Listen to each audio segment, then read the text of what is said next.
இந்த பதிவு பார்க்க போகிற அத்தனை அன்பர்களுக்கும் அடியார்களுக்கும் அடியேனுடைய பணிவான வணக்கங்களை தெரிவிச்சுக்கிறேன்.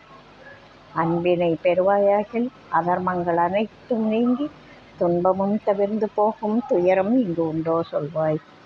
இந்த பதிவில் நம்ம பார்க்க போகிறது, முந்தின பதிவில் பார்த்த மாதிரி ஒரு ரெட்டியப்பட்டி சுவாமிகளோட பாடல்கள் தான் பார்க்க போகிறோம். வண்ண விருத்தத்திலேருந்து இன்னொரு பாடல். அந்த சந்த நடை எவ்வளவு அழகாக இருக்குது அப்படின்றதுக்காக திருப்புகழினுடைய நினைவு வரும், எனக்கு வரும். மற்றவர்களுக்கு அது எப்படி இருக்குன்றதை நீங்கள் உங்கள் கருத்தை சொன்னால் தான் எனக்கு தெரியும். இதை படிக்கிறப்போ, வண்ண விருத்தங்கள் படிக்கிறப்ப திருப்புகழ் படிக்கிற மாதிரியே ஒரு மனசு இருக்கும். ஒரு பாடலில் இதை பார்க்கலாம் இந்த பதிவில். தனன தான தான தத்த தனன தான தான தத்த தனன தான தான தத்த தனதான. பழைய வாணி பாடி முத்தர் கிளைகள் கூடியே பழுத்த பழமுலேகமாய் வடித்த ரசமோடு பரிதி மேலுலாவு சித்திரமதியிலோடும் வானமிர்தம் பருகுவார்களே இயற்று மறை நீதி. தழைப்பலாவினோர் வருக்கை சுளையினோடுமே வடித்த சரிதம் யாவரால் உரைக்க முடியாதே. தமிழ் வல்லோர்களே மதிக்கும் அருமையான யோக சித்தர் தர்மசீலரோடு மிக்க உறவாடி விளையும் ஞான பூமி மட்டும் அசைவிலாது காடு வெட்டி வெளியில் நாத கீதமூட்டி ஒளி வீச விசிதமான தாளிலிட்ட பணிகளோடுமே முடித்த விபுதர் நாவினால் உரைத்த தனி நூலே. மழைகள் வானிலே செனித்து பொழிய நீதி மாநிலத்தில் மருவியோடு வாரிதிக்கு நதி மூலம் வரிசையாக மாதவத்தர் கருணையாகவே முடித்த மௌனராஜ யோக நிஷ்டை புரிவாரே. வரிசையாக மாதவத்தர் கருணையாகவே முடித்த மௌனராஜ யோக நிஷ்டை புரிவாரே. இந்த பாடலும் மிக அருமையான, அந்த வண்ண விருத்தங்கள் எல்லாமே அருட்பாடல்கள் முழுக்க நல்லா இருக்கும். இந்த பாடலும் அவ்வளவு ஒரு அழகான பாடல். கலைவாணியோட அருள் பெற்று பரம்பொருளை பாடி முத்தான்மாக்கள் பலர் பலவிதமாக, ஒவ்வொருத்தருடைய பாடல் ஒரு ஒரு நடையில் இருக்கும், ஒரு கருத்தாக இருக்கும்.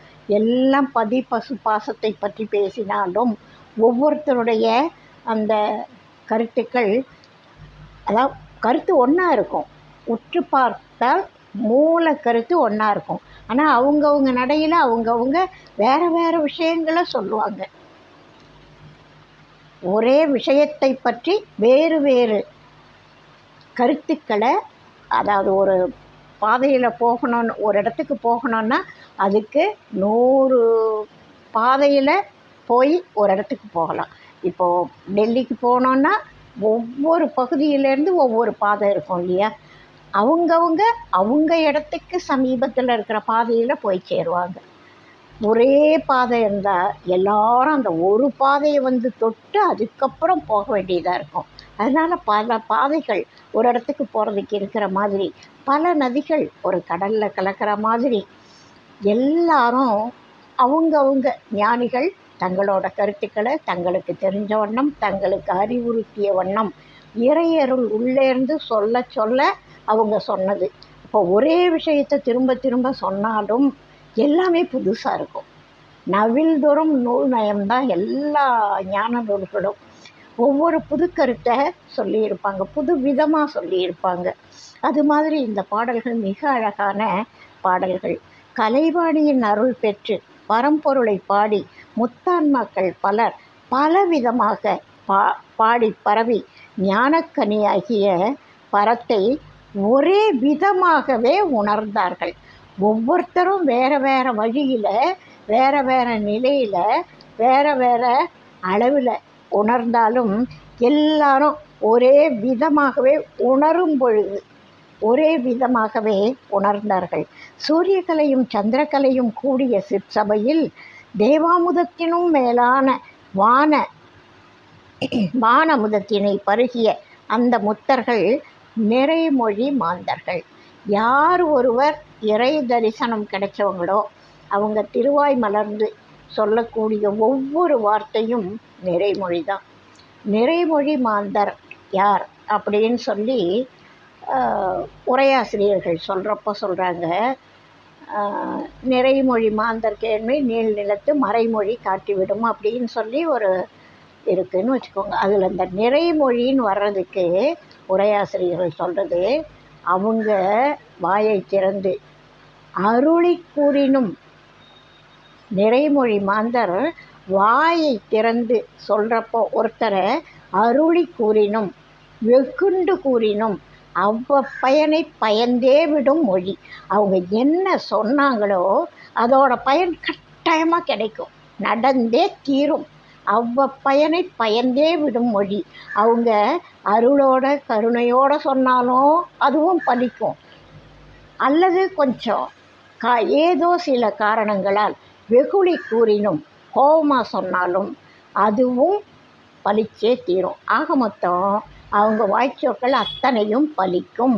அதுதான், அப்படி சொல்லக்கூடியவர்கள் தான் நிறைமொழி மாந்தர்.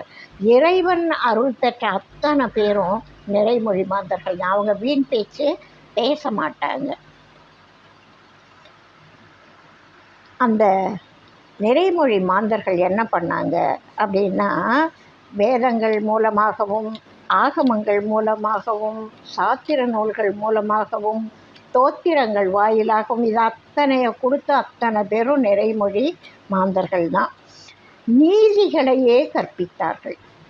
அவங்க அத்தனை நூல் செய்திருந்தாலும், இத்தனை பேர் நூல் செய்திருந்தாலும், எத்தனை நூல்கள் இருந்தாலும் எல்லாம் என்ன கற்பிச்சுது அப்படின்னா, இறைவன் ஒருவன் இருக்கிறான், மற்றதெல்லாம் மாயை, அழியக்கூடியது.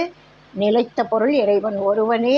இந்த உலகத்தில் நீங்கள் எல்லாத்தையும் பற்றற்று, மனசளவில் பற்றற்று, இல்லற கடமைகளை உங்களுக்கு விதிக்கப்பட்ட கடமைகளை செவ்வனே செய்து அந்த இறைவனோட திருவருளை நாடுங்க. இந்த பிறவி கிடைக்கிறதுக்கு அருமையான பிறவி கிடைச்சிருக்கு. Don't miss it. இந்த வாய்ப்பை பயன்படுத்தி எல்லாரும் முக்தி அடைங்க, பிறவி பிணியிலேருந்து நீங்கிடுங்க, பிறவி கடல்லேருந்து தப்பிச்சு கரையேறுங்க. இதை தான் அத்தனை பேரும் திரும்ப திரும்ப திரும்ப சொல்கிறாங்க. இதை ஒவ்வொருத்தரும் ஒவ்வொரு விதமாக சொல்கிறாங்க. ஆனால் எல்லாரும் மனிதர்களுக்கு தேவையான உயிர்கள் உய்யணும், ஆன்மாக்கள் பரம்பொருளோடு போய் சேரணும். அதற்காக நீதிகளையே கற்பித்தார்கள்.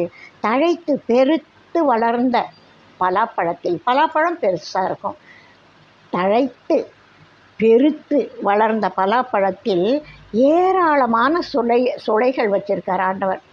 அந்த பலாப்பழத்தோட அடுக்கு, பலாப்பழத்தை நறுக்கிட்டு வெறும் சுளையாக வாங்கி சாப்பிட்றவங்களுக்கு அதோட டேஸ்ட்டு தெரியும்.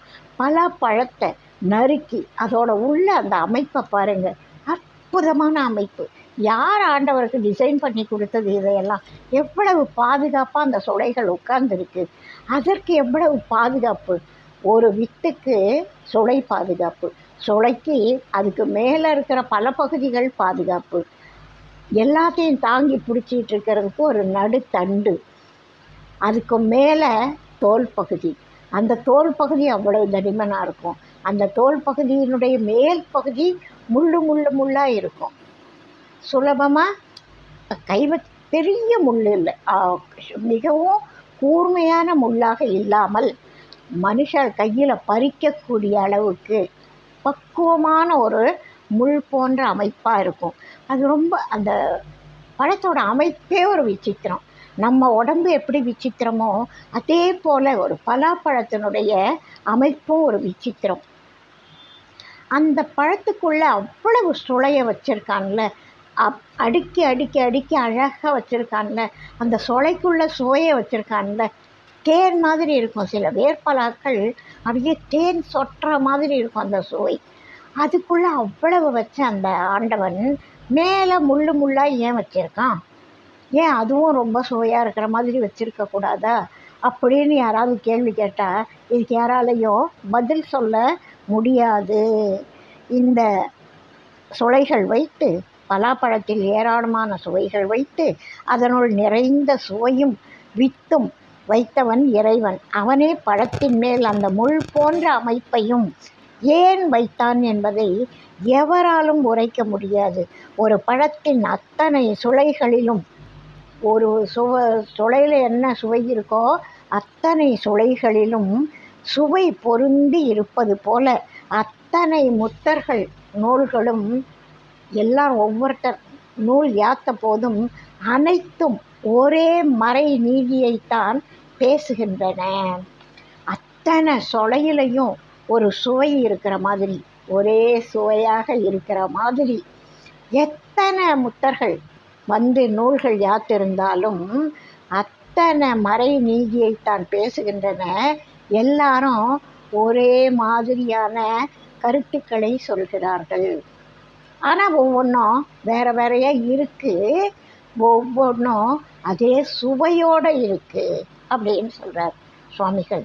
உலகின் மிகச்சிறந்த மொழியான தமிழ் மொழி கற்று சிறந்தவர்களே மதிக்கும்படியாக யோக சித்தர்களுக்கு உதவி புரியும் தர்மசீலர்களும் இந்த ஞான பூமியில் தோன்றினர். இப்போது கம்பருக்கு ஒரு வள்ளல் உதவி செய்கிறார். ஒவ்வொருத்தர் ஒரு உதவி செய்கிறாங்க. சிலர் புலவர்களுக்கு மன்னர்கள் செய்வாங்க, சில புலவர்களுக்கு வள்ளல்கள், மிகப்பெரிய வள்ளல்கள் உதவி செய்வாங்க. சில புலவர்களுக்கு இன்னும் இருக்கிற மற்ற பெரும் புலவர்களே உதவி செய்து அவங்க வாழ்ந்திருக்காங்க. எல்லா கற்றறிந்தவர்களுக்கும் அவர்களுடைய கருத்துக்களை சொல்கிறதுக்கு ஒரு வாய்ப்பு வேணும். அதை நூலாக்கத்துக்கு கொண்டு வரணும். அது எல்லா உதவியும் செய்கிறதுக்கு தர்மசீலர்களும் இந்த ஞான பூமியில் தோன்றினர். அவர்கள் ஆகமங்கள், இதிகாசங்கள், புராணங்கள், தேவார திருவாசகங்கள், திருப்புகழ் முதலான ஞான நூல்களை தந்து நமது ஆணவ காட்டை அழித்து முத்தி வழங்க வேண்டும் என்பதற்காக நாத கீதங்களாக வெளிப்படுத்தி ஒளி வீசச் செய்தார்கள்.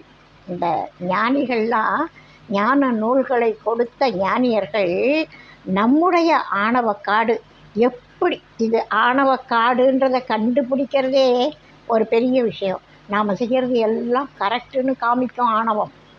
அது ஆணவத்தால் தான் நாம் இப்படி இருக்கோம். ஆனால் இது உண்மை இல்லை, நாம் ஆணவத்தில் இருந்து இதை செய்கிறோம் அப்படின்னு கண்டுபிடிக்கிறதே மிகப்பெரிய வித்தை. கண்டுபிடிச்சிட்டா அவங்க மாறிடலாம், கண்டுபிடிக்காத வரைக்கும் அவங்களால மாறவே முடியாது.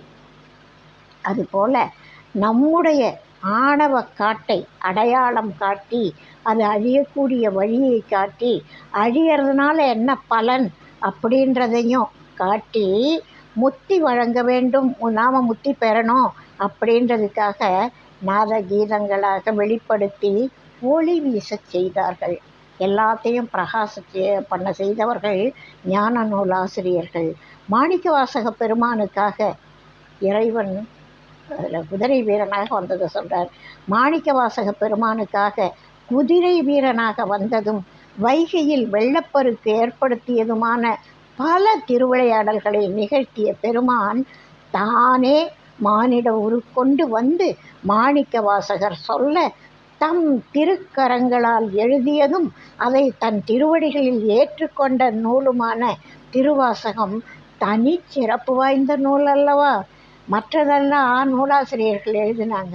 திருவாசகத்தை மாணிக்கவாசகர் சொன்னாராம், சிவபெருமானே ஒரு அந்தனர் வடிவில், முதியவர் வடிவில் வந்து நீ சொல்லு நான் எழுதிக்கிறேன்னு சொல்லி எழுதிட்டாராம். எழுதி அந்த காப்பியை மாணிக்கவாசகன் சொல்ல எழுதியது அழகிய திருச்சிற்றம்பலமுடையார்னு கையெழுத்து போட்டு வச்சாராம். அவர் கையெழுத்து அந்த ஓலைச்சுவடி இன்றைக்கும் புதுச்சேரியில் இருக்குது. அது ஒரு காரணத்தால் ஆங்கிலேயர்கள் காலத்தில் இப்போ நிறைய பேர் ஓலைச்சுவடிகளை எல்லாம் கொள்ளடிச்சாங்க, சிலைகளை எல்லாம் கொள்ளடிச்சாங்க.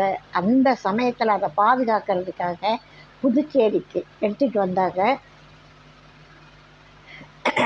இப்போவும் புதுச்சேரியில் அம்பலத்தாடையர் மடத்தில் அந்த ஓலைச்சுவடி பாதுகாக்கப்பட்டு இருக்கிறது புதுச்சேரிக்கு கிடைச்ச ஒரு பாக்கியம்.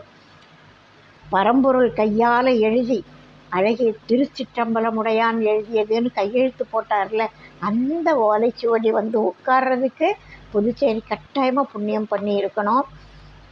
இந்த ஞான நூல்கள்லேயே தனிச்சிறப்பு வாய்ந்தது திருவாசகம். எழுதிய காரணம் எழுதினவர் பரம்பொருள் அப்படின்னு சொல்கிறாரு. அப்படிப்பட்ட அந்த தனிச்சிறப்பு வாய்ந்ததல்லவா மாணிக்கவாசகர் எழுதிய அந்த திருவாசகம். கடல் நீரானது மேகமாகி மேலே சென்று பரவி ஈரக்காற்று பட மீண்டும் பரிசுத்த நீராக பூமி எங்கும் கருணை மழையாக பொழிய எல்லா நீரும் சேர்ந்து பல திசைகளிலும் நதியாக ஓடி வளம் சேர்க்கின்றதல்லவா. அதுபோல ஏராளமான பெரும் தவசிகள் இறைவனின் கருணையால் பல ஞான நூல்களை வழங்கி நதியின் மூலம் போல யோக நிஷ்டை புரிந்து கொண்டிருப்பர்.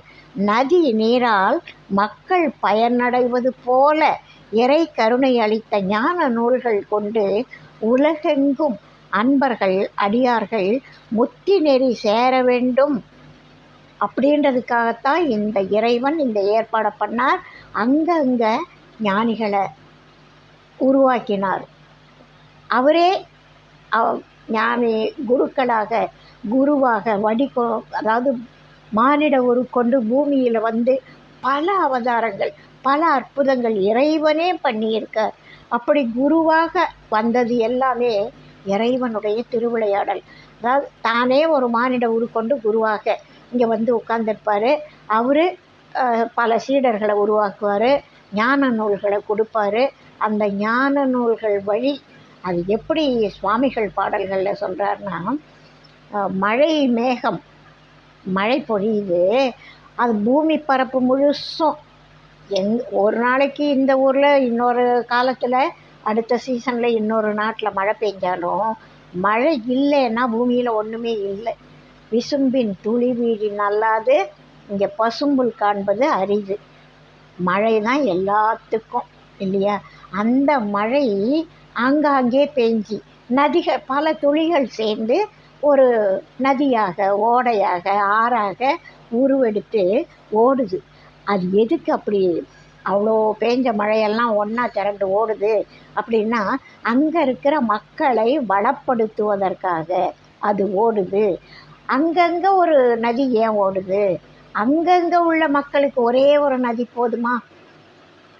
இத்தனை கோடி மக்களுக்கும் ஒரு கோயில் போதாதுன்னு ஒரு பாடல் இருக்குது. அதுபோல் இத்தனை கோடி மக்களுக்கும் ஒரே ஒரு நதி போதுமா? அவங்க ஒரு இடத்துக்கு போனோன்னா ஒரே ஒரு பாதை போதுமா? அங்கங்கே பண்ணி வச்சாதான் மக்களுக்கு வசதி இல்லையா? அதுபோல் ஆங்காங்கே நதிகள் மக்களை வளப்படுத்துவது போல ஆங்காங்கே ஞானிகள் தோன்றி ஒவ்வொருத்தருக்கும் ஒரு ஞான நூல் பிடிக்கும். அவங்க கையில் ஒரு ஞான நூல் கிடைக்கும். ஒரு ஞானி கிடைப்பார், ஒரு குரு கிடைப்பார். அவங்க மூலமாக மக்கள் ஒரே ஒன்று போதாது, எல்லா மக்களுக்கும் சேர்ந்து ஒரு குரு போதாது, ஒரு ஞான நூல் போதாது. ஏன்னா ஆன்மாக்களோட பக்குவ நிலை வேறு வேறு வேறு வேறு இருக்கும். இந்த பூமி பரப்பு முழுசுக்கும் ஒரே பக்குவம், எல்லா உயிர்களுக்கும் ஒரே பக்குவம் இருக்காது. அப்போ அதனால் இறைவன் என்ன பண்ணாராம், எல்லாரும் சேர்ந்து எல்லா ஞானிகளும் அங்கே ஒரு நதி இருந்து மக்களை வளப்படுத்துவது போல ஞானிகள் ஞான நூல்களை தந்து அவங்கவுங்க ஒரு ஏரியாவை பார்த்துக்கிறாங்க. ஒரு ஞானி ஒரு ஜோனை பார்த்துக்கிறார். அதுபோல் ஏரியா வைஸாக எல்லாரும் மக்களை ஒழுங்கு பண்ணி உபதேசம் பண்ணி புத்தி சொல்லி திருத்தி ஆன்மாக்கள் உய்யணும். அதுதான் இறைவனோட ஆசை. ஒரு பாடலில் பாராதி அண்டமெல்லாம் பக்தரை பார்க்கணும், பாதுகாக்கணும் அப்படின்னு சொல்லி எல்லாருக்கும் பேரின்பத்தை வழங்கணும். ஒரு உயிர் தப்பாமல் எல்லாருக்கும் பேரின்பத்தை வழங்கணும். அதுதான் இறைவனோட ஆசை. தன்னை போலவே அனைத்து உயிர்களையும் பேரானந்த நிலையில் வைக்கணும். அப்படின்றதுக்காக இறைவன் ஆங்காங்கே ஞானிகளை அனுப்பி ஆங்காங்கே ஞான நூல்களை வழங்கி அப்போ அவங்கவுங்க வட்டத்தில் ஒவ்வொரு வழியாலையும் அதே ஞான நீதி நூல்களை சொல்லி மக்களை வாழ வைக்கிறதுக்காக இறைவன் இந்த ஏற்பாடை பண்ணியிருக்கார். இறை கருணை அளித்த ஞான நூல்கள் கொண்டு உலகெங்கும் அன்பர்கள் அடியார்கள் முத்தி நெறி சேர வேண்டும் என்பதற்காக இறைவன் இந்த ஏற்பாடை செய்தார் அப்படின்னு சுவாமிகள் இந்த பாடலில் சொல்கிறார். இந்த பாடல் கூறும் கருத்து அதுதான். இறைவன் ஏன் இவ்வளவு ஞானிகளை படைத்தார், ஏன் இத்தனை நூல்கள், ஒரு நூல் போதாதா அப்படின்றதுக்கு தான் இத்தனை விளக்கமும் சுவாமிகள் சொல்லியிருக்காரு. இன்னொரு தடவை அந்த பாடலை படிக்கிற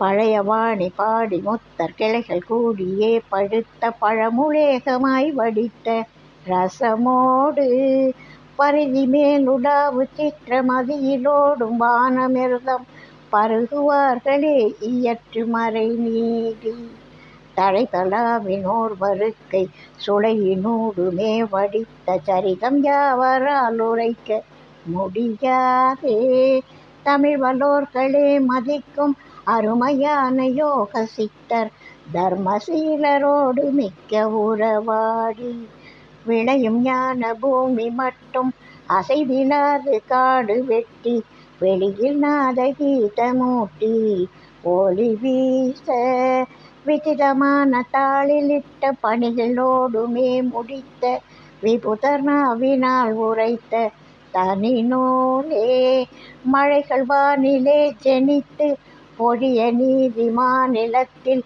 மருவியோடு வாரித்திற்கு நதி மூலம் வரிசையாக மாதவத்தர் கருணையாகவே முடித்த மௌனராஜ யோக நிஷ்டை புரிவாரே